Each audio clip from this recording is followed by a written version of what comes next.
Hi everyone, thank you very much again for joining us on this special Facebook Live. My name is Radhika Bajaj, the editor at Boom Live. Jency Jacob is joining me in. And also senior journalist and policy analyst Yatish Rajawat is joining us via Skype. Thank you both for joining in. So before we start talking about the trends, a quick update from the Election Commission's website, which now says that the BJP is leading in 298 seats. Four of these are declared. And remember, just about 10 minutes back, this was 301. So things are changing. But I think this is, of course, a clear sweep by the BJP, no doubt about that at all. So, Yatish, the first part of this live, I actually want to talk about the big upsets that we are seeing, and the biggest one has to be Rahul Gandhi, Amethi, where Smriti Irani is now leading by over 14,000 votes. So I don't know whether you guys have visited Amethi in the recent past, but Amethi has been suffering from lack of development for a very long time. And uh, while Rahul Gandhi's father and his mother also at one point in time spent some time in developing the constituency. Rahul Gandhi has spent very little time in terms of you know bringing any development to the constituency. And that I think was something that even the Congress knew. That is why they opted for a second seat in the south. But this is a seat that has been with the family for almost 3 decades, and losing this has enormous significance for Rahul Gandhi as a leader, because losing a seat which you held for 3 decades for any reason is seen as a sign of weakness.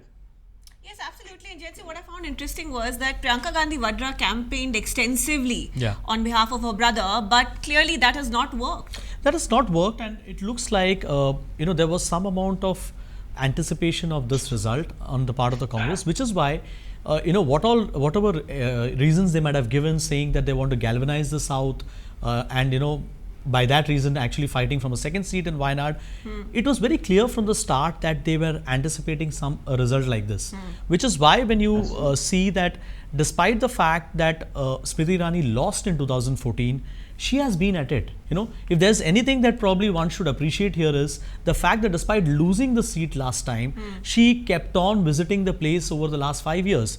And she didn't need to do much. She just needed to show the lack of development in the constituency, despite it being with the family for over 3 decades. Right. And it worked. And along with the kind of wave that we have seen in UP as well, despite the Mahagathbandhan, we can see that the people in Amethi themselves would have figured out that why not give someone else a chance, and see if there can be development there. And this is not just this, but even as far as Scindia losing, even Guna as well. This is a good message to politicians that you cannot take, the citizens of India for granted any longer. You perform, you will win that seat. Otherwise, this is the result. In fact, Yatish, Jyotiraditya Scindia, trailing in Guna is a big upset as well for the Congress. And you look at Rahul Gandhi and Jyotiraditya Scindia, these are the young guns of the Congress party. And look at where they stand. What does this mean for the party? So it is unfortunate that both Rahul Gandhi, Jyotiraj Scindia, and Jitendra Prasad, they're all kind of lagging in their core seats, and this would finally mean that the young brigade, also called the Young Turks or the Young Guns, who were supposed to be the next generation in a grand old party like Congress, will not be present in the parliament, which affects not only the level of debate, but it also affects the strength of the opposition in the parliament. The sad part of it is that if you look at Guna and Gwalior, in all those districts, they have a very large proportion of backward classes, and these were traditional seats for the Scindia family. Uh, Jyotiraj Scindia, as Maharaj, as he's referred in that part of the country, I think has not spent that much of time and effort with Pune, which is an extremely backward district with zero industry. The only sign of development you see in that area is a new uh, six-lane highway that NHAI is building recently. Otherwise, it's why Madhya Pradesh at one point in time was classified as the sixth state. So, would you also call this a vote against dynasty politics? It is, and I think fundamentally the message which Modi has been able to convey to the people at the bottom is that just because you own a famous name does not mean that you deserve to have the job that you get. And this rhymes very well with the poor because they do not get anything in life because as a given or because of a famous surname, and people don't understand it that while everybody was attacking Modi all the time, Modi never attacked anybody by name. Okay, he used synonyms. Like, for instance, he would refer to the whole dynasty as the Namdar. He would refer to Mamta Banerjee as Didi. He would refer to Mayawati as Behenji. He would never utter the name or the name of their party. Matter of fact, he never uttered the name of Akhilesh Yadav and Rahul Gandhi ever in any of his speech. So what it became was that people continue to hear these synonyms, and these synonym becomes famous with the fact that there is these dynasts who control and own the country. Right. There were some young hopefuls in a sense that, people were really looking at. For example, if you look at Kanhaiya Kumar in Begusarai, you look at Atishi in the East Delhi constituency, Gen they don't figure in the race today. They're trailing behind. In fact, Atishi was the number 3, if I'm not wrong. Arvinder Singh Lovely Right. was second and Gambhir leading. So, And it's very interesting that candidates like Kanhaiya and Atishi and all of them, they also had the benefit of having a new form of crowdfunding campaigning as well.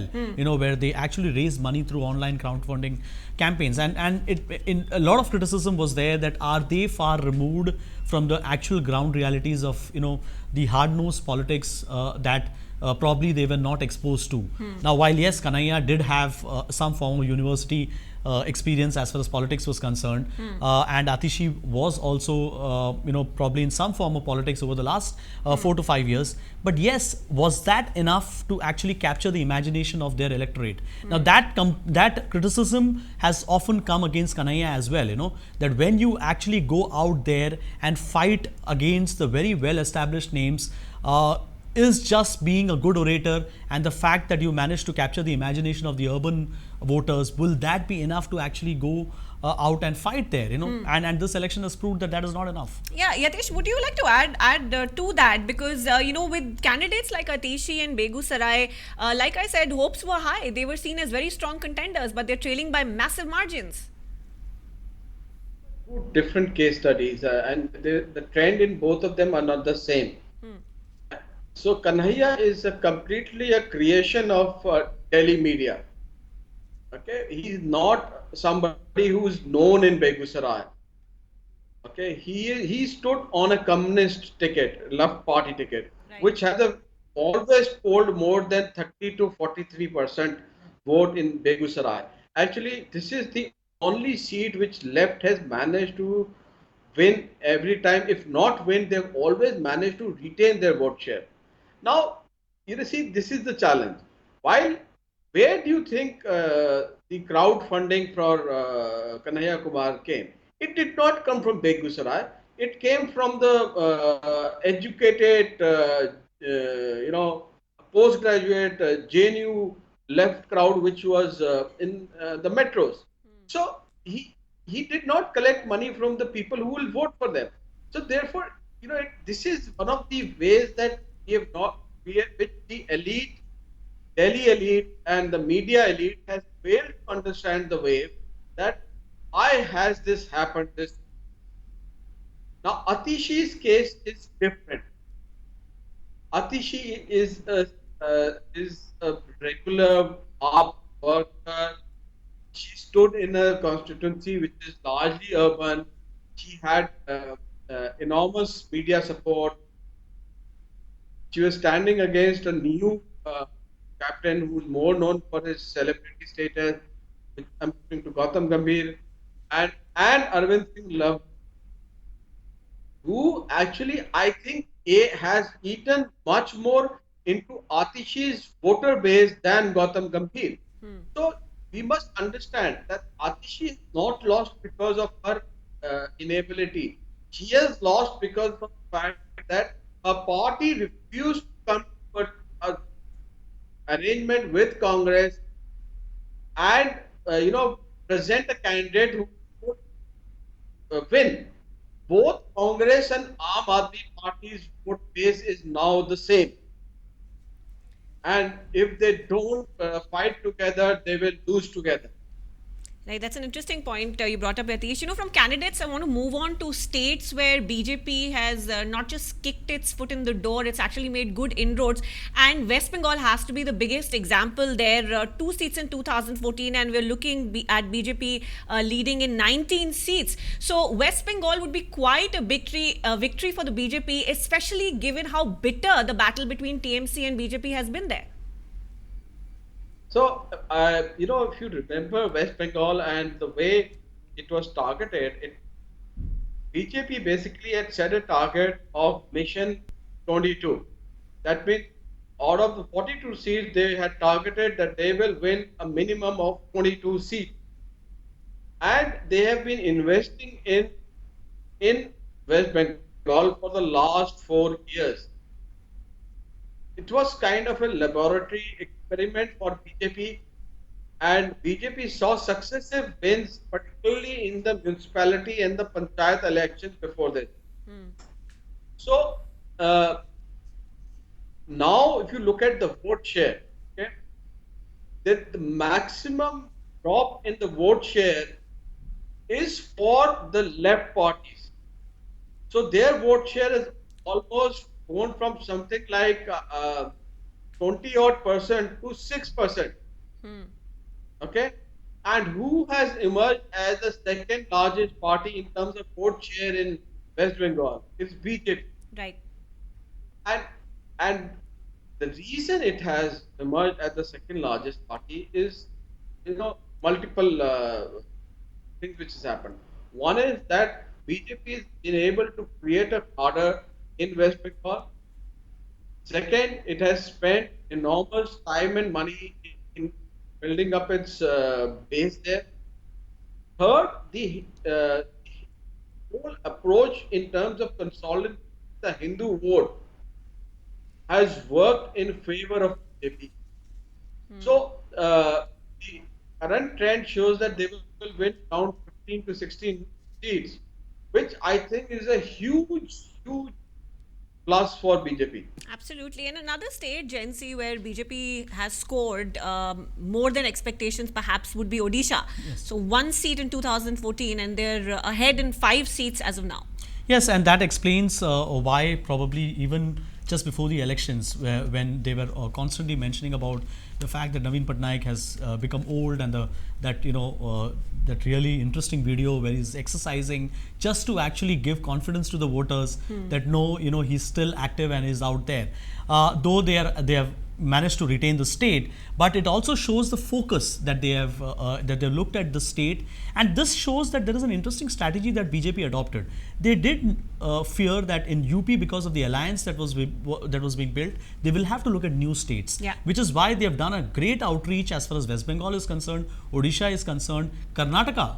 Look at the kind of seats that they have won there, and that strategy of BJP seems to have worked out here, where they have gone and looked at states where they knew that there is an undercurrent, or there's a kind of support that probably their party has and the Hindutva agenda has, and how they can go and penetrate those states and manage to win seats there. So it just happens to be that all the expectations that probably political pundits had about the fact that how the SP BSP combined would manage to dent BJP's prospects in UP, that did not work. At the same time, BJP's strategy in states like West Bengal and Odisha has worked out, which is why you're seeing them crossing even the 282 levels that they got last time. Yeah, in fact, Karnataka is the next state I wanted to talk about, Yatish. 17 seats in 2014. They're leading in 24 seats now. Yeah, so I think Karnataka, I am not a much of an expert on Karnataka, but my gut feel tells me that Karnataka again, BJP learned from the state elections and they have energized the whole narrative around the fact that there is no alternative to Modi. And there the vote has not gone to candidates, but it has gone directly because the population there believes that Modi can make things happen.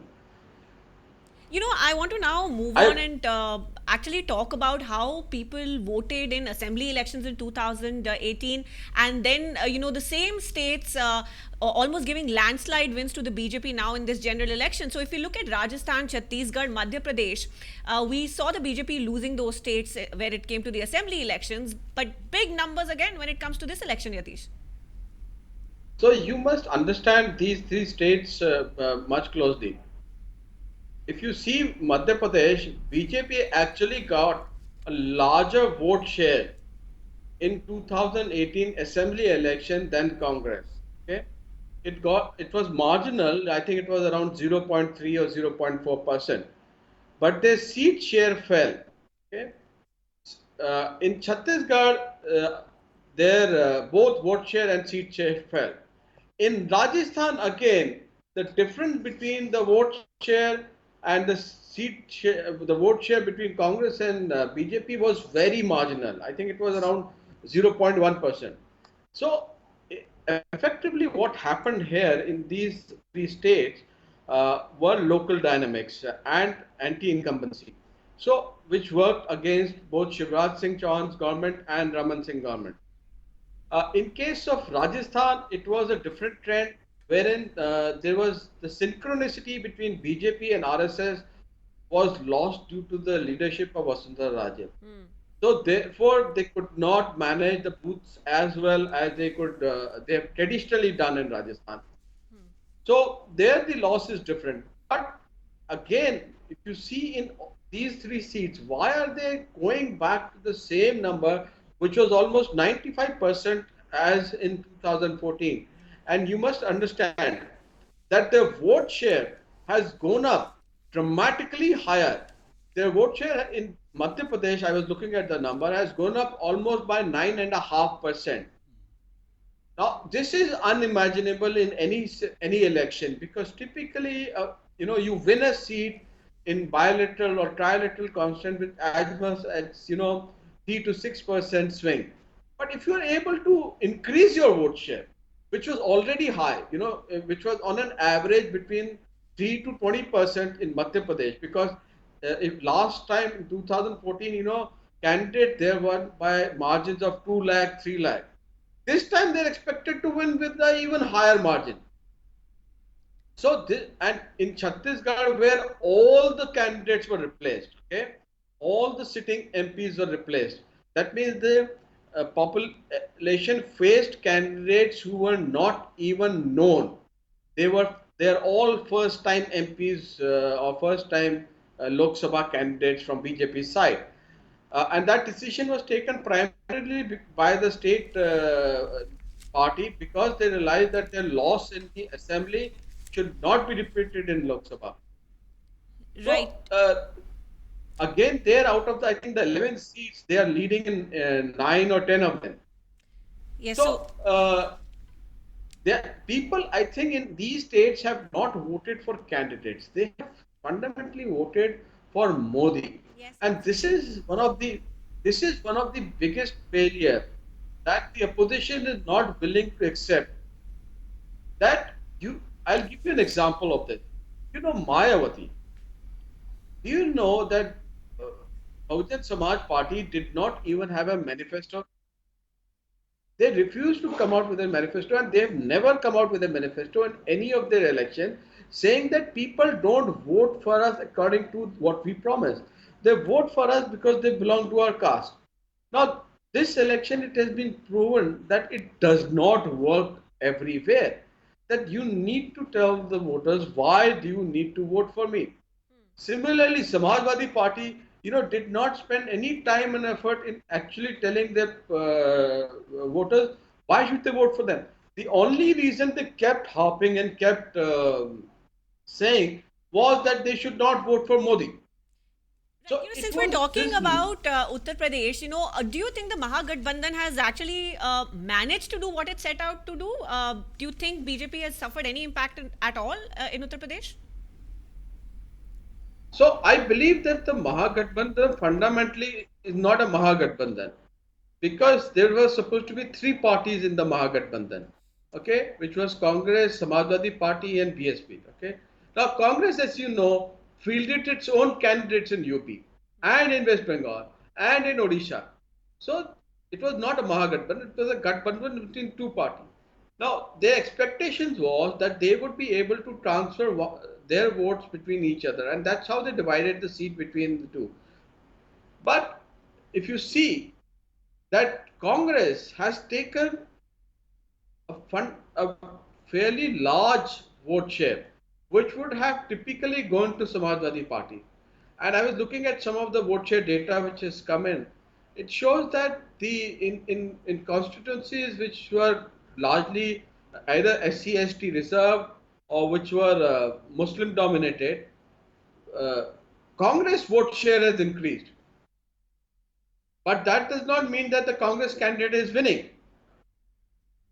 Basically, that vote share is being taken away from Samajwadi Party or BSP. So the impact of these two parties coming together has not been so much as was anticipated and expected when this alliance was done. Right. And it is also the failure of these parties and their leaders to communicate at the ground level to their voters and to the poor and the rural. So Right. another interesting trend you must see that the vote share of BJP has gone up from something like 42 odd percent in 2014 to 50 plus percent. Okay, now that's an 8% jump in UP. Now last time they got 2000 in 2014 they got 73 seats. Right. Okay, but this time it's a trilateral contest, and still the vote share goes up. Yeah. So that means there is a consolidation of the backward class Hindu vote in favor of BJP. That's an interesting point. I do want to take some closing comments on what this means for the Congress now going forward. But before that, Jency, just want to talk to you quickly about Andhra Pradesh and the phenomena that we have seen today, whether it's the assembly or the parliamentary seats. Right, and that that's the shocker. Yeah. And while yes, we were not really expecting Jagan Mohan Reddy not to do well. He was expected to actually do pretty well, but he seems to have wiped out Chandrababu Naidu completely. Entirely, yeah. Entirely. He's going to be the next chief minister. Also, out of the 25 seats, it looks like that that he's going to win all the 25 seats. Now, that was probably not expected, which is why it also explains why Chandrababu Naidu was doing all the running around. Because he must have thought that it's better to actually go and do the alliances in place. But what a victory from someone who was literally kicked out of the Congress party in 2010, insulted and not given the benefit of actually taking his father's legacy forward, to becoming the chief minister single-handedly without any alliances, and also wiping out a big player like Chandrababu Naidu. That's one of the biggest stories apart from the BJP's victory and the landslide victory that they've got. Yatish, quick comment on Andhra Pradesh from you. So Andhra Pradesh is an interesting study because again there was, as you know, that Pawan Kalyan had floated a vehicle and they were targeting the Kapu vote, which was almost around around 14 or 15% of the population. Okay, now this is a vote which is very crucial. It has never uh, had its own candidates, but it has always been influential in terms of the winning candidate. And there are 8 or 10 parliamentary seats in which it is influential enough.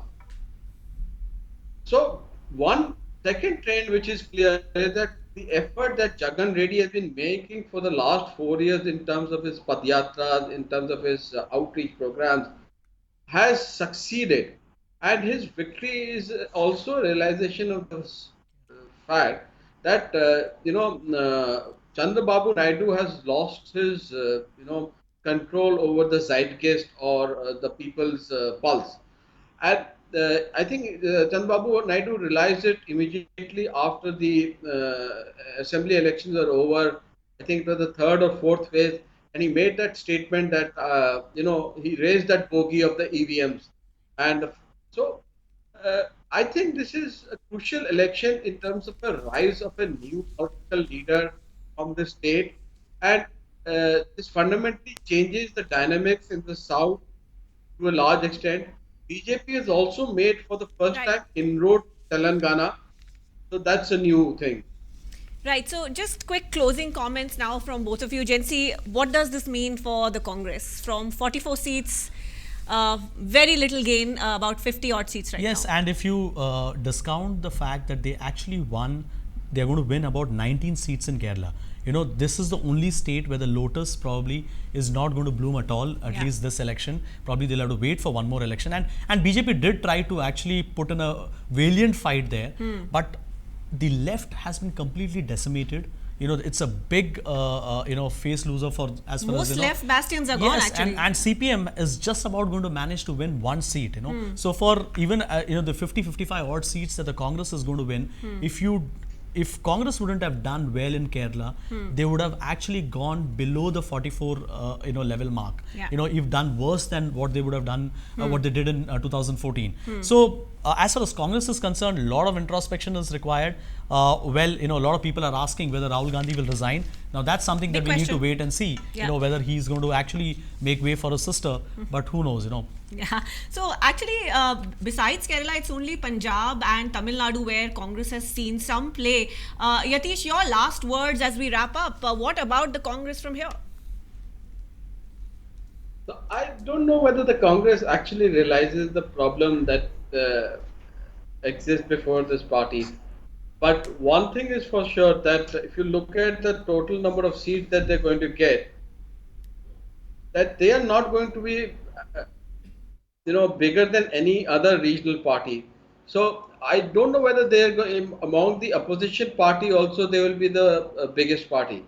Now this is the time for the Grand Old Party to actually introspect very deeply, not just about its leadership, but also about the fact that how will it function in the future. One thing is for certain that because it is completely wiped out from the north and the west of the country, it largely becomes a south-based party, and